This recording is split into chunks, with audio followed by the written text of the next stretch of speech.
workshop. Hi. So today we're looking at creating investigations and worksheets on your own. And so I'm going to walk through the different ways that we can use an investigation and a worksheet, give you various tools, and hopefully inspire you a little bit to create your own worksheets as well. So investigations versus worksheets. So investigations are a way to explore a particular concept, and you don't need to have covered the work before. You can learn through the investigation. Okay, so it's teaching your students new things through an investigation. And of course, it will help your students to develop a more intuitive understanding of a section. A worksheet is a way to practice a concept that you have already covered 90% of the time. So you can use the worksheet if you haven't covered a particular concept of one of the questions as a teaching moment for the entire class. But generally speaking, the worksheet is geared towards helping your students practice a concept that they have already learned. Okay. And making sure that they understand it. Okay, so in grade 4 to 6, you just have one investigation in term 4, and then in grade 7 to 9, we need two, one in term 2 and one in term 4. In grade 10, you have one in pure maths, and then in math lit, you actually have an assignment or investigation each term for grade 10 and 11, and for grade 12 in term 1 and term 2. Now we have slowly started creating our own investigations at Maths Sharp. So I've done a grade 7, 8, and 9 investigation on exponents and algebra and number patterns. Just check me, I can't remember exactly, but I know there's definitely exponents. So this link here will help you download those investigations if you want to take a look. Then of course, worksheets are exercises and questions that the students have to practice that they have already learned, and they need to be scaffolded. So we'll work through Bloom's taxonomy, but you need to go from a theory level, which is a level 1, through to more complex application type questions, or a level 4 questions. So questions for understanding. Now, I was talking through the prelim revision, and we were looking at how the paper is structured. So you actually have theory questions, which are or knowledge questions, which are 20% of your exam paper. Then you have routine procedure, which is 35%. Then you have complex questions, which is 35%. And then you have problem solving questions, which are 15% of your exam paper. So you should try to have a worksheet that sort of covers those skill levels. So with Maths at Sharp, and we'll go through it in a little bit, you'll see that we always start with a theory question, give the definition of, explain what this means. And it's very important to make sure that students understand terminology.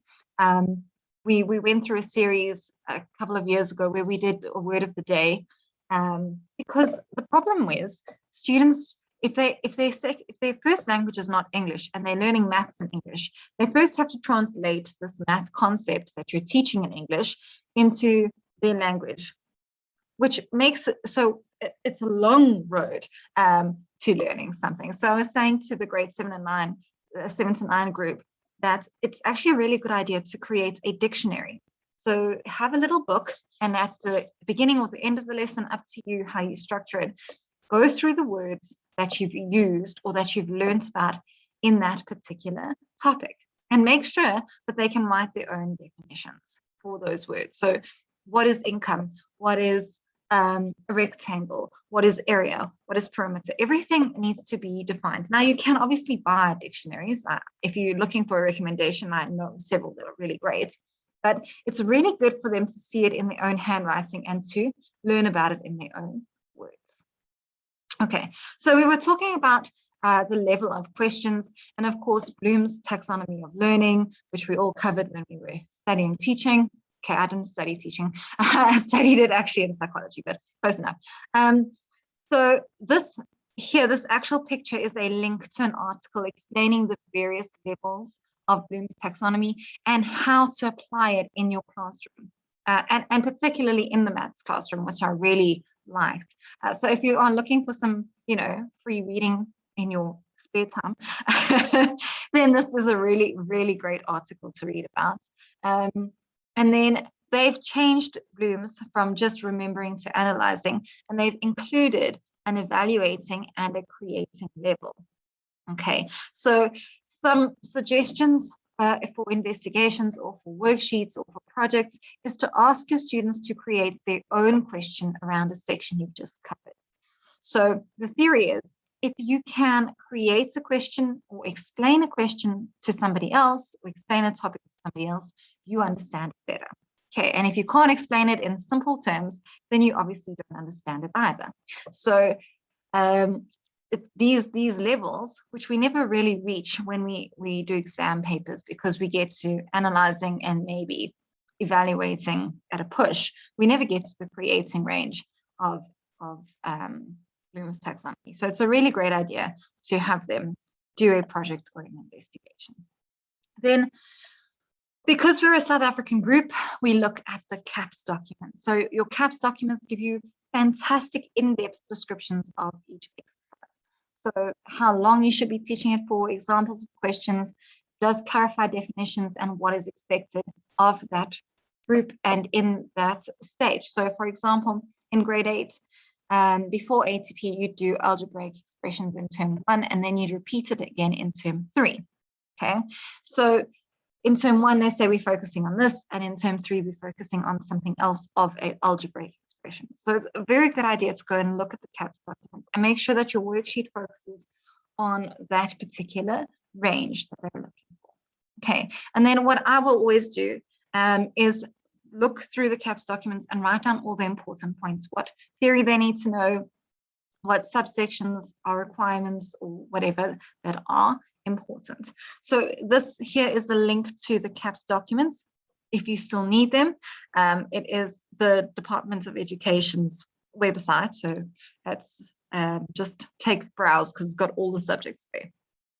Okay, so this is just an example out of the CAPS document for grade 8, and you can see it's got the algebraic language and then expanding. So there's 2 different parts to algebraic expressions. So you could in fact do one worksheet just on algebraic language and then another on algebraic expressions.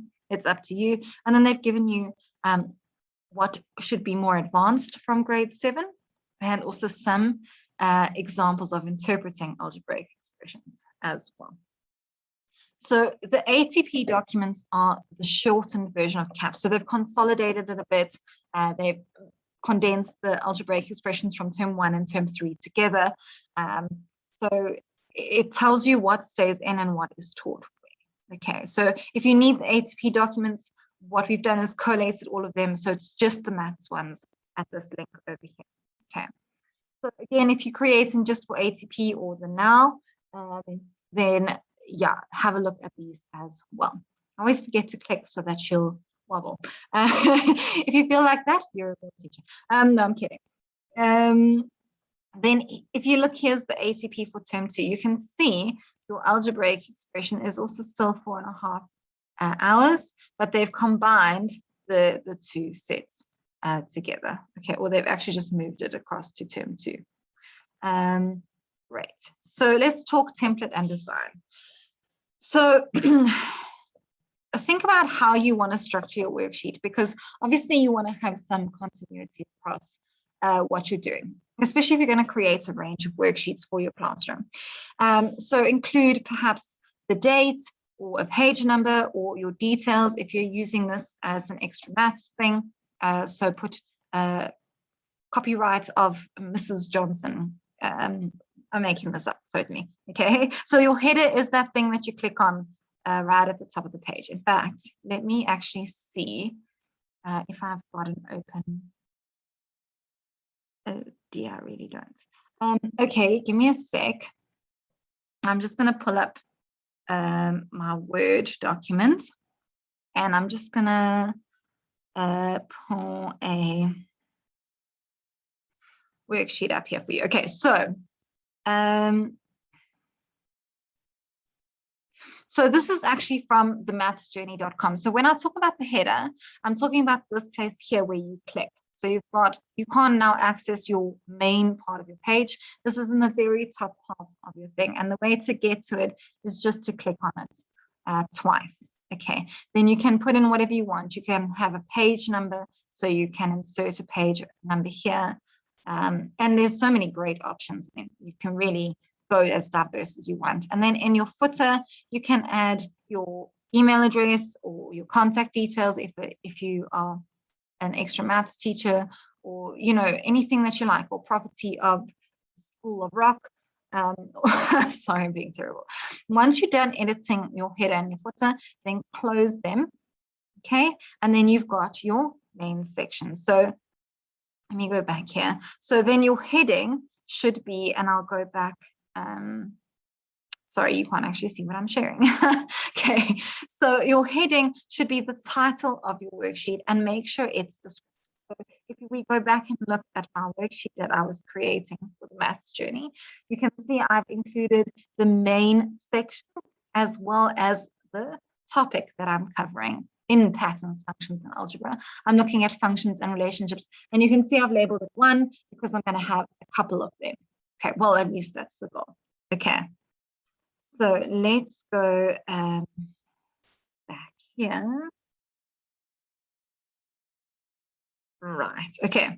Then, of course, when you save your worksheet, and make sure that you save it right at the beginning so that you can keep saving it. Save it after every question, guys. I cannot tell you how many times I have lost oodles of work because I've forgotten to save something and then my PC has crashed, or I've done something stupid, So just trust me on this one. Save your work all the time. Okay, and then make sure you save it so that you can find it again. If I show you what my documents folder looks like, I've got maths worksheets, and I've got grade 12, and I have maths, technical maths, math literacy, and then under pure maths, I've got term 1, term 2, term 3, term 4. Okay, so that I can easily find what I'm looking for. And then, of course, save it with the name as well, so that it's easy to find. Now, the other thing I want to show you that I'm not sure if you're aware of is adding tags.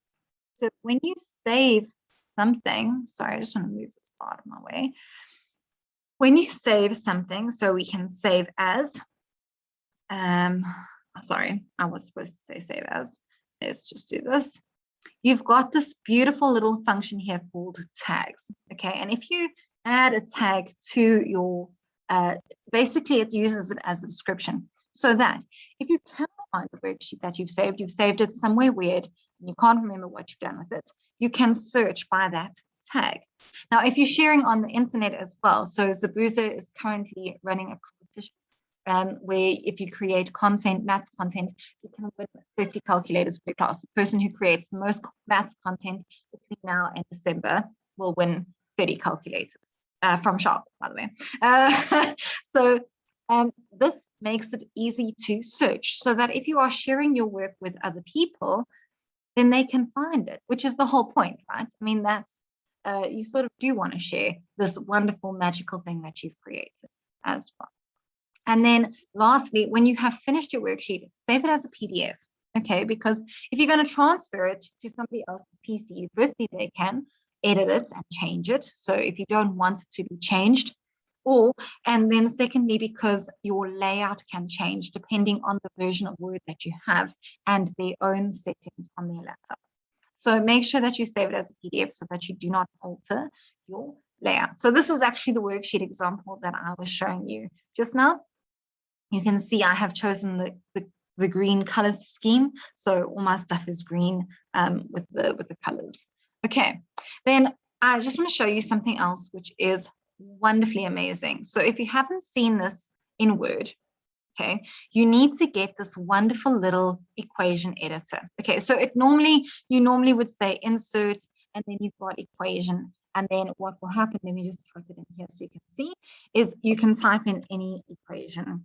And it looks like what you've done, how you get it in the textbooks, or how you would write it on the whiteboard, whatever. Okay, so if you want to use this magical thing and you don't want to keep going insert and then look for equation, you have a shortcut bar right at the top here. Okay, so we can just click on this little drop down button and say more commands. And then all you would do is say all commands, because it doesn't show up, because not everyone loves maths, sadly. And then what will happen is you can just scroll through for a very long time until you find, it should be under equation, if I'm not mistaken, EQ. There we go. So there's equation options. So there we go. So we just put that in and we say add, and then we've got it there. Then the other thing is equation symbols. So if you are typing up something, so you're writing a book or whatever, you can then add equation symbols, which you'll see I've got as well. So once you're done, press OK. I'm just making sure that I'm actually showing you what I'm showing you. And then press OK. And then this beautiful little thing here just has maths symbols. So you can just drop them into wherever you are typing in. So you don't have to add an equation. Okay, so it's just a single symbol like your alpha, your theta, your pi value. And then of course it also has geometry. So it's got your angles, it's got your perpendicular, your therefores and becauses, parallel and not parallel, and so on. So it's really a fantastic tool to use when you are typing in Word. Okay. So let's go back here. And then make sure that you choose a font that is easy to read and it's big enough to read. Remember, some of your students might only be seeing this worksheet on a phone, so they don't have access to a laptop. And if you're sending it digitally, as we have been over the last couple of the last year, we need to make sure that they can read it well and they can see the whole question. So make sure your font is easy to read and that it's big enough to read as well. And then for your memo, copy. So there's a very wonderful shortcut and it's called Control A, and it means copy all. So it will select your entire everything that you've written, and then you just it's select all. Then you copy that and you stick it in your memo, and then just save it your new place as a memo, write memo, blah blah blah. Okay. So you need to add. I don't actually remember what I wanted to say with this point. So yes, okay, of course, if you're creating this worksheet and you're creating it for your students, add what you need to the worksheet. Don't be shy. Don't try and stick to boundaries. If you want to expand the horizons and add extra problem solving questions, I mean, that's your prerogative, it's your worksheet. So do with it what you need to do with it and to get the best out of your students. Okay, so GeoGebra, what I'm going to do, is I just want to open it quickly. On my desktop here. Sorry, it's going to take a while to open. So let me see if it's going to come up. There it is. Okay, awesome. So if I can share GeoGebra with you. Oh, yeah, it's really not picking it up. Oh, there it is. Okay. So this is GeoGebra. If you haven't used it, it's wonderful. It's really nice for setting up functions questions, for setting up geometry questions, and you can see you've got all sorts of options on the side as well. And then GeoGebra, there's actually some lecturers from Govan and Becky, Nelson Mandela University, that do GeoGebra workshops with you. So if you're looking and you need help with GeoGebra, definitely go take a look at their website and contact them for a workshop. And then they've also created a series of applets. So it's just a tiny little program that you can send a link to your students, and then they click on that link and it expands, and it's just got one concept that they can learn through GeoGebra. So it's a really nice thing. I know I digress a little bit from creating worksheets, but side note, really fantastic, and it's for grade 10 to 12. Okay. So just some quick things on GeoGebra. You can, of course, add polygons. You can create a circle. You can create lines and then create a parallel line to that line, or a line that's perpendicular to that line. You can measure an angle or create an angle with a given size. It's really up to you. GeoGebra has got a huge range of functions that are really fantastically awesome as well. Okay, then the other thing that's awesome, and let me just share this. with regards to GeoGebra, make sure that you increase the font size, because when you copy across from a picture here to a picture on in Word or whatever, it tends to look quite small. So increase your font size, your labeling size, and that's just in the settings button, which is this little three-sided thingy over here. Okay. And then, of course, in your settings as well, if you just left click, you'll see axes. If you left click in the middle of nowhere, you'll see an option for settings for axes. And then make sure to label your axes as well, because you don't want to go back and then insert little text boxes. I speak from experience. Okay. So there's all sorts of really nice things. And this here is a YouTube tutorial on using GeoGebra. So if you lost and you want some help, or you're just starting out with GeoGebra, it's a fantastic tutorial as well. Then what's really nice is the Sharp simulator, which is this one here.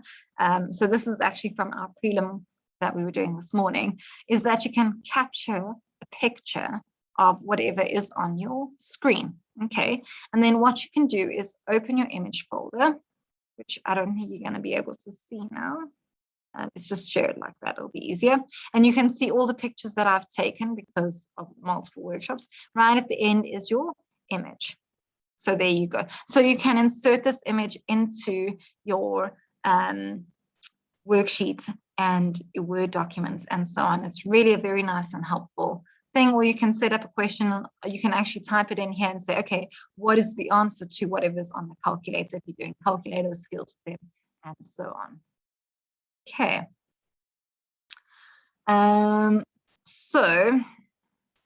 Let me just go back here so that it's neater. And then, of course, you can also download the W506 simulator, which is this link here, and that also has an equation solver which will help you with your stuff. Now, Canva is epic for pictures and elements, and I'm actually going to share this with you as well. I'm just going to click on this link. Let's see here. Let's just go to Canva. Okay, great, fantastic. Okay, so Canva is really awesome and it's free. Most of it is. So you can use a lot of the stuff. So you can go to templates, you've got education, so you've got classroom decor kits if you want to create a series of posters for your wall, you've got certificates, you've got worksheets, lesson plans. It's really up to you. There's so many nice things. So with regards to the worksheet templates, you can see a lot of it is for the younger grades, and they've even got a whole ton of math. I saw here a math one. So you can go and choose just maths worksheets. So you can see these are more for the listlies that have been created. I would find it quite difficult to work a worksheet on Canva with the older kids, especially because of algebra. It doesn't have an algebraic expression function in it, but you could create the outline of your worksheet and then just do the algebra inside. It's really up to you, but you can see here, let me pick one that says free. So these little things with the crowns that say pro, those just mean that you have to pay for something inside the worksheet. Sorry, let me find a free one. Okay. So here I've picked this template, which is just single digit addition, and you can see you can just zoom in, up to you. Sorry. And then you can see it's got little pictures that you can add. You can change the colors. So if you want to make it a colorful thing, or you obviously don't want to make it colorful, you want to make it gray so that it can be easily printed on black and white. That's a new feature, clearly. You can change whatever you want to put. So instead of having the name teacher, you could put date instead. Okay, so really up to you. I mean, this is quite a basic worksheet, but what I like to use Canva for particularly is the elements. So when I want to create a pattern and I think, okay, I'm going to create a pattern with matches, and I don't have a decent one, then I've got a match here and I can just click match. And what I'll do, I don't know where my match is, there it is. What I'll do is I'll obviously download it onto a blank screen. So then I can say download and I can change it to a picture. Okay, and then I can just download whatever picture I want. and then I can save that picture into my Word document so that I am not in violation of any copyright. Okay, so that's pretty much why I use Canva, because you have lots of pictures that you can use that allow you not to be, give you basically free pictures as long as you signed up to the service. And the service is free unless you sign up for Canva Pro. And I think it's, last time I checked, it was $12.99 per month. So it's quite expensive. What's that, like 150 Rand a month? So if you're going to use it a lot and you want all the pictures, then for sure. But I found I've been using Canva for the last three years, and I've paid for maybe 2 pictures in total, which are $1 each. So you can also just pay for individual pictures, just put in your credit card details, which I also find is a much better way to do it instead of having to pay for the full amount. Obviously, there are templates and stuff that you can use that you don't, that you can pay for, but I mean, really, it's up to you as well. Okay, so that's Canva. It's a really, really nice. Oh, there you go, $12.90. Okay, it's a really nice thing for setting up pictures as well. So I went and looked at some other options that you can also use. So PowerPoint, as you can see, you can set it up. You can save a design so that it's all the same. But it is going to be lengthwise. So if you're setting up worksheets, just be aware, it might be better for notes. Okay. Adobe Illustrator is not free, but apparently it is very easy to use. Then Adobe Spark. So I haven't used it a lot. I did go and try it out when I saw someone mention that Adobe Spark is a great place to create a worksheet. So you can see it's very similar to Canva. It also has a whole bunch of templates, etc., for you to use. And it seems to be quite easy, but you know, old dogs. I might give it a go once this series of webinars is over and see what it can do. But it's very similar to Canva as well. Then Google Docs. The only unfortunate thing with Google Documents is that you only have basics available. So what's really nice is to be able to use the Google Forms and then have your students submit a Google form as a form of answers. Okay, but then you could also do that with Kahoot. So if you didn't watch the All Things Apps with Steve 2 weeks ago, it is available on YouTube. But he walked us through the whole thing of Kahoot, and Kahoot is absolutely wonderful. And what's really nice about Kahoot is that you can set it up as a math quiz or a math challenge where the students have to go home and complete it within a certain amount of time. And then Kahoot will mark it for you, which is awesome. And all you'd have to go do is look at the results. So if you're looking for any more suggestions, here is a great article on a whole bunch of places that will help you create workshops as well. Ah, there you go. See, I did put Kahoot in, okay. So Kahoot's got like over 500,000 different quizzes. So you just need to search for what you're looking for, which is really nice. And they can be quite, we looked at fractions when we did the workshop with Steve. And it's amazing how many fractions quizzes there actually are. And then of course you can go back and edit it as well. Kahoot's also got a math equation editor in it, which is awesome. So you can set up a quiz, you can do it in classroom, or you can send it to your students so they can do it on their phones or on their tablets, whatever they're using with you. Then you can also do a non-digital version. So if you have students who don't have access to a lot of data, you can just ask them to create 4 different answer cards. So A, B, C, and D, or 1, 2, 3, 4. And then you just ask them to display the correct answer when you ask the question. So if you have a projector, just use your PowerPoint presentation to do something along those lines as well. Okay, so some extra tips and points. Don't be afraid to try. Really, I mean, the only person you can possibly disappoint is yourself. You're doing it for you. So don't be afraid to give it a go. You never know. You might discover this huge love for creating content, which is something that actually happened to me. So give it a bash, see how it goes. And then, of course, give it a readable font. Make sure that people can see exactly what you're saying.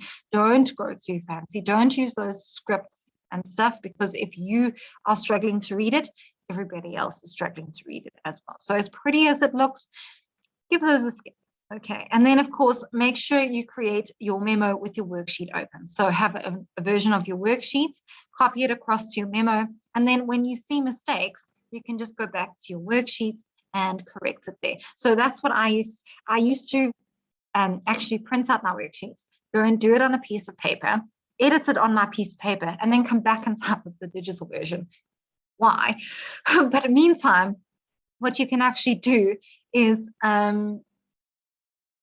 open it and have a digital version straight away. And then you can edit it as you see the mistakes. So instead of doing it twice, you've now just done it once. So it's a bit of a time saving, which will make it much easier. And then, of course, make it a digital version. So create this beautiful worksheet, and then to not do a digital memo is just so sad. And just think about it. It's for you. So when you use it next year, you have a beautiful memo and you're not struggling to read what you were writing at 3 o'clock in the morning after 4 cups of coffee. Okay.